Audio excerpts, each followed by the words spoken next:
پیغمبر خدا میگه بر صحابه ها گفته بود است آیا شما میدونین که معیشت زنکا چیست؟ صحابه ها گفتن الله و رسول اعلم، خدا و پیغمبر او داناست، ما از کجا میدانیم که معیشت زنکا چی هست؟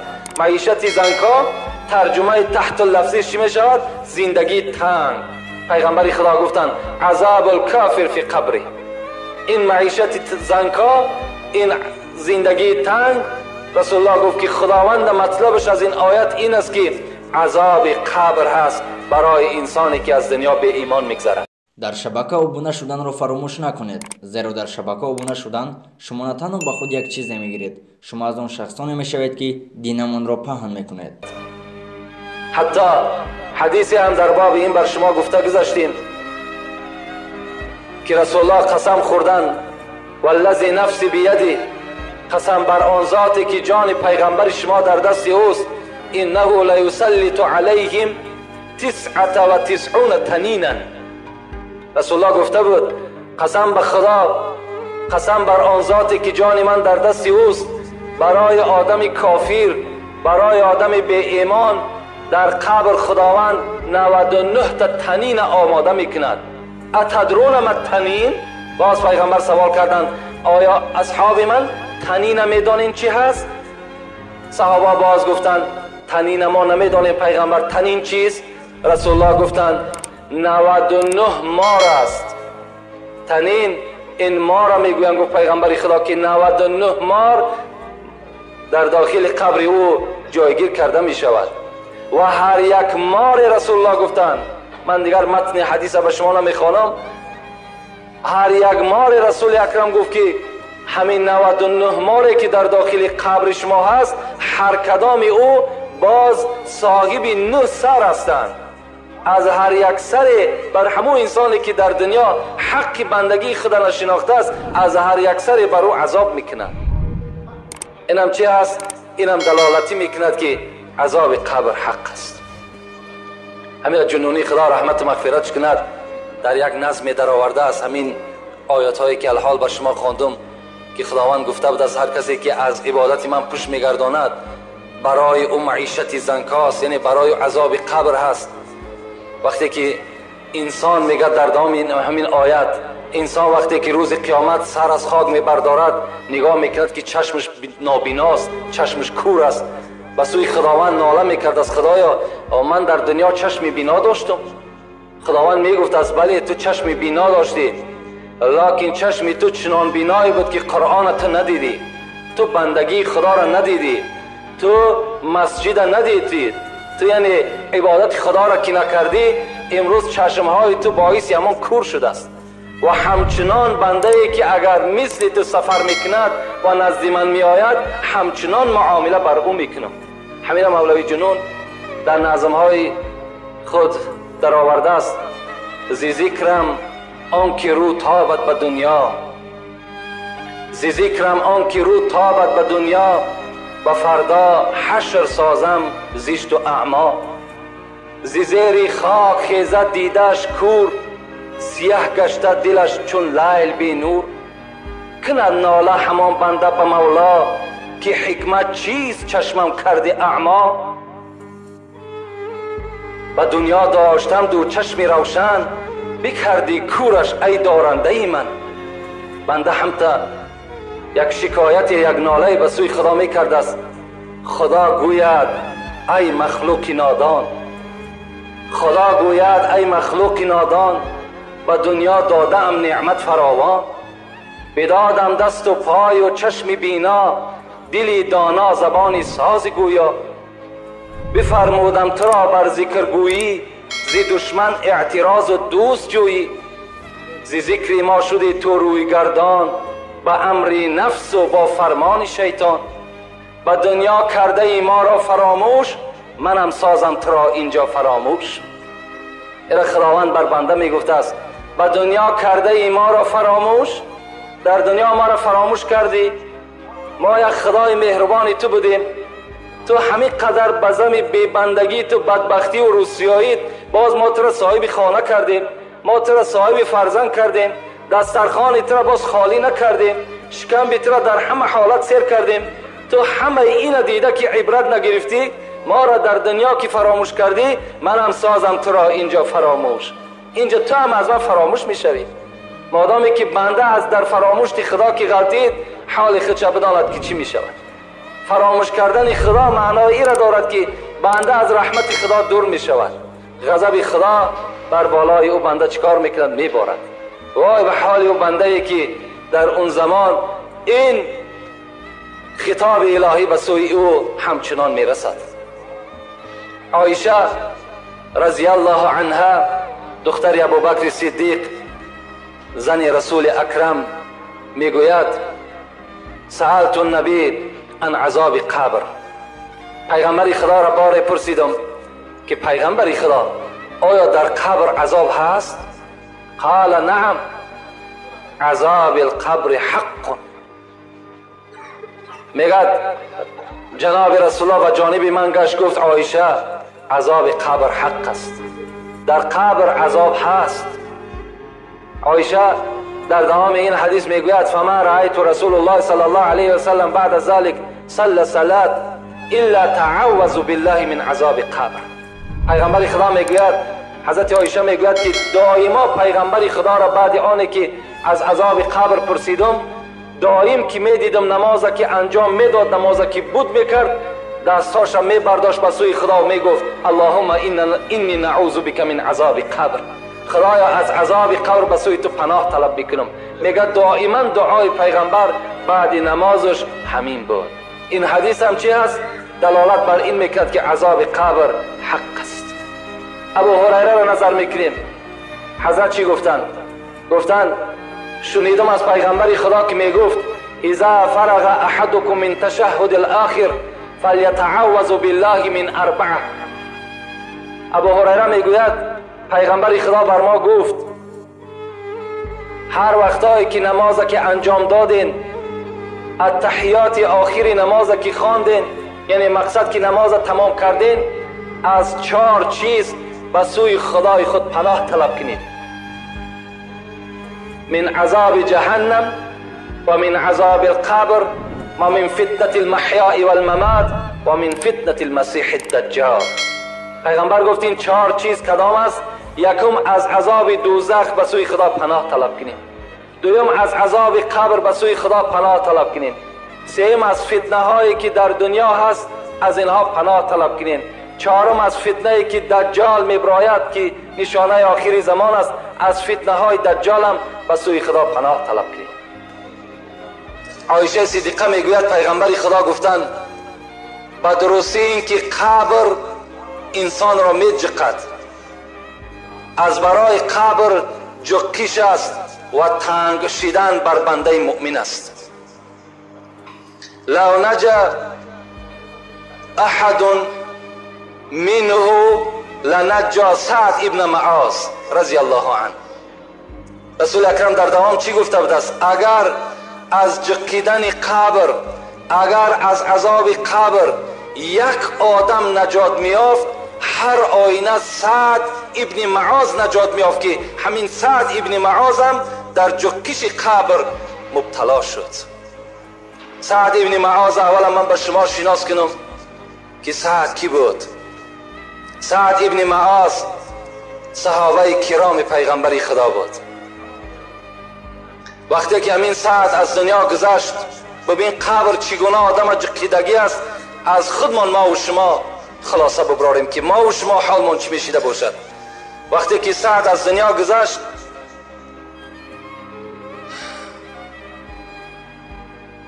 حضرت جابر میگوید خرجنا مع رسول الله صلی الله علیه و سلم الى سعد ابن معاذ.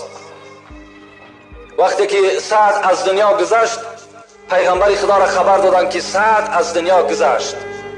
جابر میگوید من همراه پیغمبر خدا به خانه سعد برای آماده کردن او برای جنازه و دفن کردن او رهسپار شدیم. وقتی که میگه داخل خانه او شدیم و بر او تعزیه بیان کردیم. وقتی که رسول اکرم سعد را میگه به گوریستان آوردن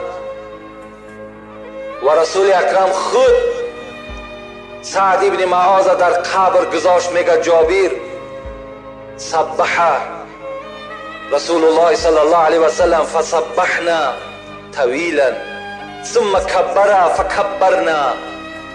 حضرت جابر میگوید وقتی که رسول اکرم در قبر گذاشت سعد ابن معاذ و به طرف میگه سعد نگاه کرد و تسبیح گفتن سر کرد، یعنی سبحان الله سبحان الله الحمدلله. میگه رسول اکرم چنان طویل کرد، یعنی چنان دراز گفت که ما هم از پای پیغمبر خدا تسبیح ها را میگفتیم. ثم کبره، بعد از این میگه تسبیح ها را باز گذاشت و با تکبیر گفتن میگه سر کرد. الله اکبر الله اکبر. میگه رسول اکرم جل جلاله با آواز بلند میگفت، ما هم از پسش میگه گفتیم.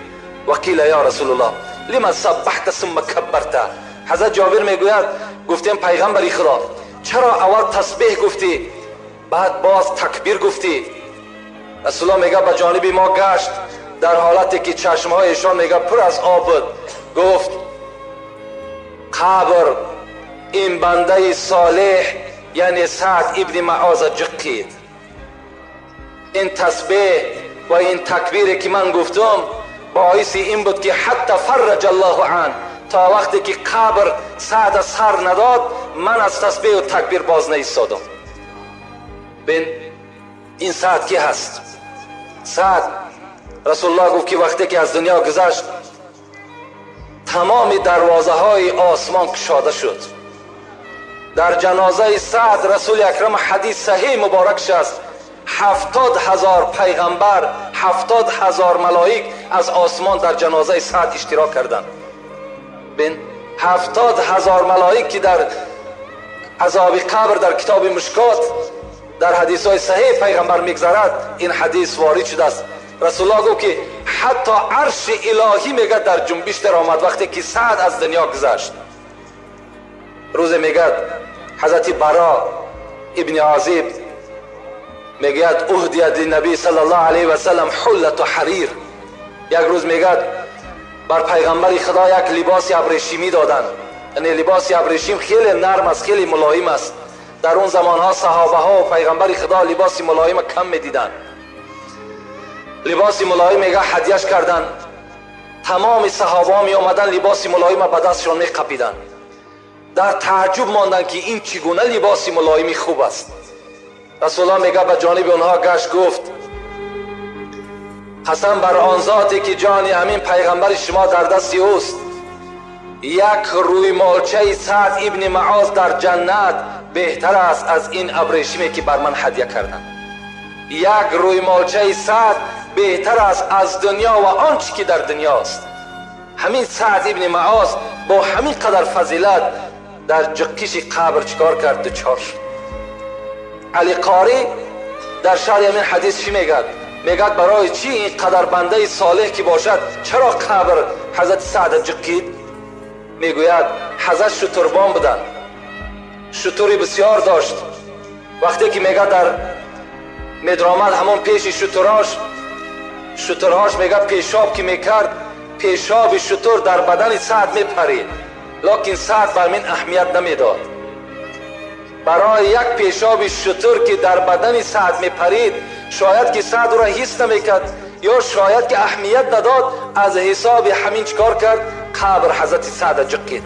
پیغمبر خدا گفت استنزهوا عن البول فإن عامة عذاب القبر منه.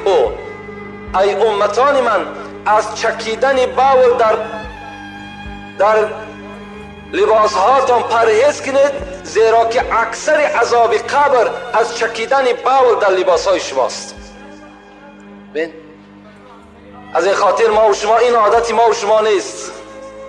آدم مسلمان، آدم مؤمن وقتی که پیشاب میکند خودش را حتمی قاق میکند و بعد او استنجا میکند تا که به این عذاب چکار نکند؟ دوچار نشود.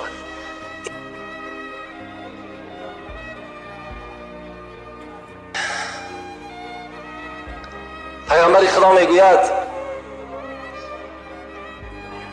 اذا قبر المیت اتاه ملکان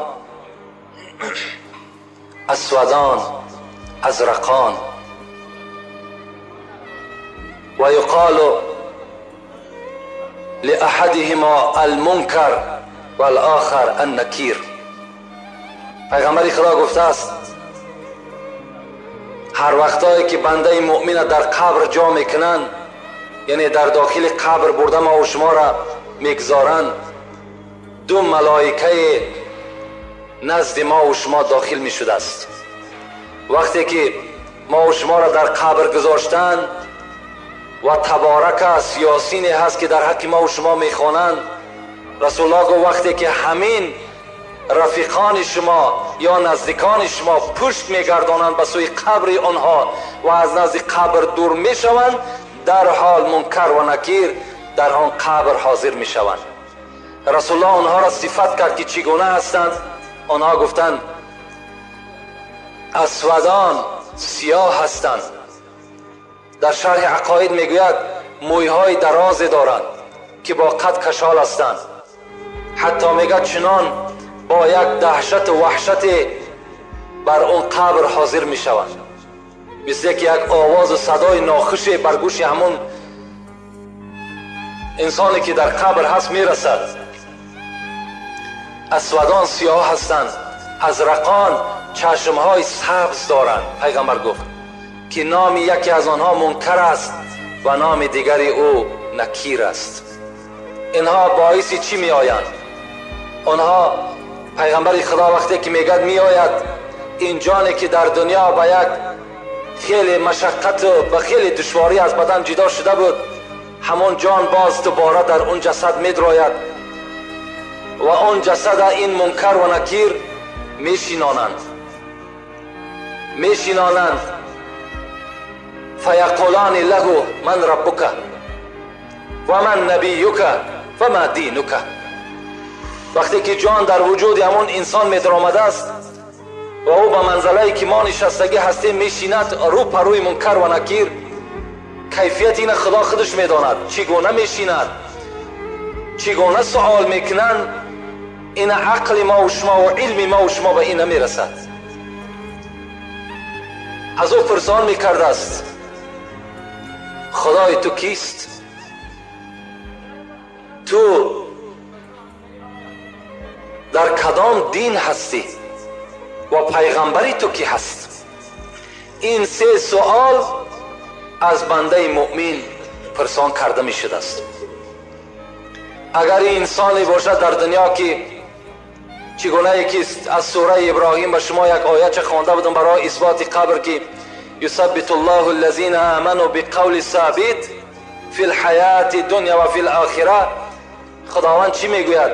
میگوید وقتی که اگر همین بنده در اصل بنده بود، بنده خدا ترس بود، به آسانی در اونجا جواب منکر و نکیر میگوید خدای من همان خدای هست که یک و یگانه هست، پیغمبر من محمد بچه عبدالله هست و دین من دین اسلام است. اشهد ان لا اله الا الله و اشهد ان محمدا عبده و رسوله. این اگر بنده صالح در دنیا باشد مثل شما و بنده هایی که برای نماز جمعه حرکت کننده هستین، برای احترام قرآن دارین، برای که اسلام دوست می‌دارین، اگر مثل شما باشد گفتیر خداوند در قرآنش که با آسانی این جواب بر منکر و نکیر شما البته میسپارید. در وقتی که شما جواب که گفتین، پیامبر خدا چی گفتن؟ یفسح له 70 ذراعا فی 70 و ینور له فیه. وقتی که تو جواب که گفتی منکر و نکیر چیکار میکنن؟ 70 در 70 ذراع گفت پیغمبر خدا قبر تو کشاد میشود و قبر تو او تاریکی که در او داخل بود از دنیا دیده روشن‌تر میشود. وقتی که این جواب از زبان ما و شما اگر بیرون شود، در دوام وقتی که قبر کشاد شد و قبر ما و شما روشن شد، این منکر و نکیر چی میگفت است؟ نوم، خواب کن. آدم که سراسیمه است، آدم که یعنی جاهل است، به علم هست، چی میگد؟ میگوید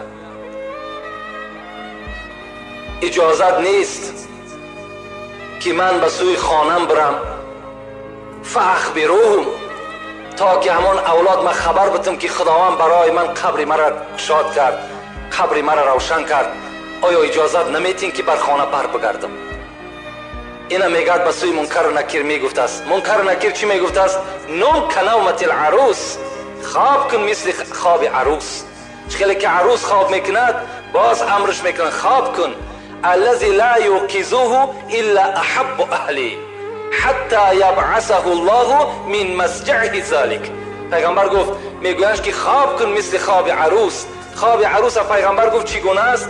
خوابی هست که نزدیکترین آدم سحر او عروس بیدار میکند، یا مادرش یا اپی او یا یگان آدم دوستی نزدیکترینی که دارد عروس که مثال برای جاگه او را رفته و بیدار کردن او نزدیک می شود.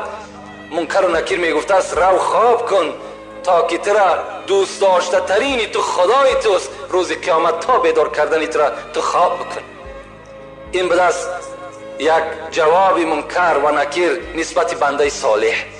و این کان منافقا، اگر آدمی بینماز بود، آدمی از خدا بیزار بود، از قرآن گریزان بود، آدمی منافق بود، وقتی که داخل میشن بر او میپرسنش خدای تو کیست، پیغمبری تو کیست و دینی تو چیست؟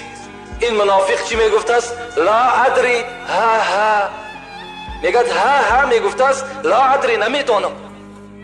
منکر و نکیر میگفته است ما میدانستیم که تو نمیدانی، ما میفهمیدیم که تو در جواب ما جواب گفته نمیتونی.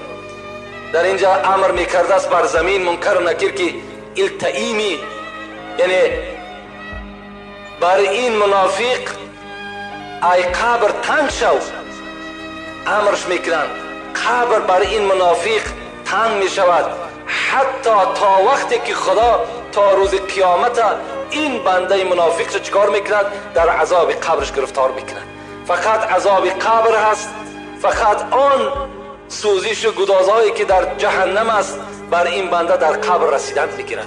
باز تا روز قیامت وقتی قیامت قائم شد باز مورد سوال قرار میگیرد، باز موافق آن عملها و آن عمر بیفایده‌ای که در دنیا گذشت باز عذابهاش دوچند کرده میشه. حضرت عثمان که رسول اکرم بشارتی به جنتش داده بود، گفته بود عثمان تو جنتی هستی. ما ضر عثمان ما عمل بعد اليوم. عثمان بعد آنی که عسکرهای پیغمبر خدا را از تمام لوازمات های جنگی آماده کرده بود، خیر احسان به پیغمبر کرده بود، چنان یک مبلغ کلان صرف کرده بود، رسول اکرم گشته گفت عثمان اگر از همین روز اعتبارا دیگر تو هیچ کاری خیرم که نکنی تو وارد جنت هستی. همین عثمان اذا وقف على قبر یبکی، میگد وقتی که نزد قبر می آمد گریه میکرد، قبر که نگاه میکرد گریان میشد. مردم میگفتش تذکر الجنه و النار ولا تبکی و تبکی من هذا، تو جنت هم میدانی، دوزخ هم میدانی، قیامت هم میدانی، همه اینها را یادآوری میکنی گریه نمیکنی، لکن همین قبر میبینی و تو با گریه میدروی. حضرت عثمان چی گفتن؟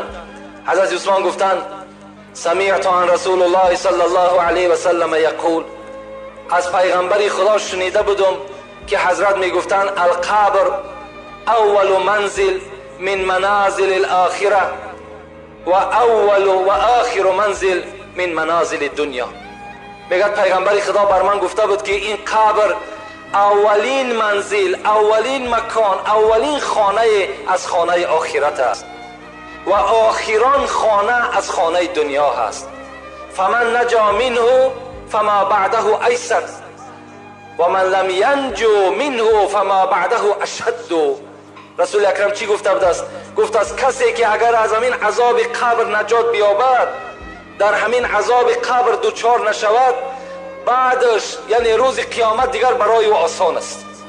لکن اگر از همین عذاب قبر خالی نشد، عذاب قبر در دوچار کی شد، فما بعده اشد، باز بعدترش یعنی روز قیامت باز مشکلتر و وزینتر است. حضرت گفتن که از این خاطر من گریه میکنم، زیرا که نمیدانم که آیا اولی که من داخل قبر میشم من نجات میافته باشم یا نه. از این خاطر این یک وحشت قبر داشتن. رسول اکرم گفتن و ما رأیت منظرا قط والقبر افزع منه. هیچ منظره، هیچ مکان در نظر من دهشت آور و دشوارتر از قبر دیده نبود. یعنی قبر یک موضعی بود، پیغمبر خدا گفت که خیلی موضعی یک دهشتناک، یک وحشتناک در این قبر موجود است. حضرت جامی را خدا رحمت کند از این خاطر باشد که می گفت همنشینان تو در زیر لحد خاک شدند، همنشینان تو در زیر لحد خاک شدند، چشم عبرت بکشا خواجه اگر انسانی. به سر قبر یکی رفتم و گفتم چونی. حضرت جامی میگه رفتم در سر قبر یک برادر پرسیدمش که احوال چی است. به سر قبر یکی رفتم و گفتم چونی. گفت احوال چی پرسی که بیایی دانی. احوال مرا چی میپرسی؟ گفت هر وقتایی که خانه دا داخل شو میفهمی که در این خانه چی گپ است. جامعه واقف دم باش، عزیزان رفتن، ترک دنیا بکن آخر که تو هم مهمانی. حضرت گفتن که البته جامعه به خود بیا، این دنیا را، این زیباگی دنیا را، این فتنه های دنیا را یک جا بگذار، فکر آخرت زیاد بکن، زیرا که تو هم آینده در این خانه چی هستی؟ مهمان هستی. حضرت ابوبکر صدیق رضی الله تعالی عنه میگوید من دخل قبر بلا زادین، من دخل قبر بلا زادین فکأنما رکب البحر بلا سفینه. کسی که در خانه قبر داخل می شود در صورتی که هیچ توشه ندارد، هیچ بندگی خدا در او جمع نشده است، مثل که در یک داخل بحر در آمده است در حالتی که کشتی سواره ندارد. یعنی در یک بحر شما میدرایین، در صورتی که چیزی سواره نداشته باشین شما البته در بحر عذاب میکشین و غرق میشین. وقتی شما خانه قبر میدرایین حس کنید که این خانه قبر خانه رفیقتان نیست، این خانه قبر خانه پدرت نیست، خانه مادرت نیست و اونجا یگان جای استراحتگاه نیست. استراحتگاه می شود در صورتی که اگر شما در دنیا به قدر قرآن و به قدر بندگی خدا برسید. و ایلا این خانه برای ما و شما خیلی خانه وحشتناک و خیلی خانه دهشتناک مبدل می گردد. رود مؤمن از این دنیای پرشور، رود مؤمن از این دنیای پرشور، به طاعتها به خلوت خانه گور، به او قرآن به هم آنجا در آید، به تاک جانبی سر می براید. در آید طاعت و صوم و صلاتش، همه خیر و سخا حج و زکاتش. بین وقتی که اگر منده مؤمن میگه داخل قبر می شود، تمام آن خیر و سخاوتی که داشت، تمام اون نماز عبادت هایی که داشت، همه اونها چیکار میکنن؟ با همراهی او در داخل قبر میدرایند. حتی از بالای سر او ایستاده برای یاردم همون بنده حاضر میشوند. شود همراه او از جانب راست، دلاسا میکند او را به هر خواست. سوالهای کرامن کاتبین را دهد آنجا جوابی با یقین را. البته این خیر احسانش، این نمازهاش، این عبادتهاش، اینها چی میشوند؟ از جانب راست بنده حاضر میشوند و سوالهای منکر و نکیر یکایک جواب میگویند. در دوام چی گفت؟ بکن جهد ای پسر در حاصل نور، که تا گردد منور خانه گور. مولوی ما و شما را نصیحت میکرد که فرزند من اگر بخواهی که قبرت هم منور شود، قبرت هم روشن شود، کاری کن که در دنیا برای خود چراغ، برای خود یک روشنی برای داخل قبرت تیار بکن. این البته چی هست؟ این روشنی ها باز میگم همین بندگیه که ما و شما در دنیا میکنیم. وقتی که بنده مؤمن در قبر گذاشته می شود، همین جان به سوی همین بنده که 50 سال و 60 سال با همراهی این جان بود همراه می شده است. خدا رحمت کند صوفی الله یارا همین در نظم در آورده است. میخوام همین با همین نظم انشاءالله این موعظه را خاتمه میتیم. مرده را برند سوی گور، مرده را برند سوی گور، جان مسکین نظر کند از دور. وقتی که مرده در داخل قبر هست میگد جان او باشد از بالای قبر به سوی همون جسد نگاه میکرده است. مرده را برند سوی گور، جان مسکین نظر کند از دور. می نگوید به نفس ای بدکش، هم به من ساختی و هم بر خویش. عاقبت حال این چونین بوده، چون نکردی عمل بفرموده. این که میخستی و میخفتی، زن و فرزند و مال میگفتی. بی وفا بوده از مال و جفت، نزد مولای خود چی خواهی گفت. این جان از بدن دیده باز لرزانتر است، ترسانتر است. به سوی همین جسد میگفته است ای جسد، تو چگونه یک جسد بدکش بودی، چگونه یک جسد ناسپاس بودی، چگونه یک جسدی بودی که تو خدای خودت نشناختی. امروز تو کار کردی که تو میدانستی که یقینا همین داخل قبر جای توست. تو اینا میدانستی، تو کور نبودی، تو با پیش هزارها گوریستان گذر میکردی، میدیدی که از تو را بهترها خوابیده هستند و از زبان عالما و داملاها میشنیدی که قبر وجود دارد، عذاب قبر هست. چرا به خود نیامدی؟ کاری کردی که امروز مرا و خودت را در عذاب الهی دچار کردی. الحال نماینده های خدا می آیند، از تو پرسان میکنند، تو چی جواب میدی؟ این که میخستی و میخفتی، زن و فرزند و مال میگفتی. بی وفا بود از مال و جفت، نزد مولای خود چی خواهی گفت. تو میخستی زن میگفتی، میخستی مال میگفتی، فرزند میگفتی، برای همه این دوادو میکردی. چرا یک بار در راه خدا دلسوزی نکردی؟ اینا همه بی وفا بود از کن. امروز سر تنها در همین داخل قبر گذاشتند. کو یگان فرزندی تو داخل قبر هست؟ کنی مالی که در دنیا تو جمع کردی و او را توپ کردی و او را در راه خدا خیر احسان هم نکردی که حتی همی خیر احسانت فایده تو کند. امروز تی چی میگوی؟ امروز در نزد خدای خود چی میگوی؟ این چنین خطاب از جانب جان به سوی همین بنده هم می شده است. از این خاطر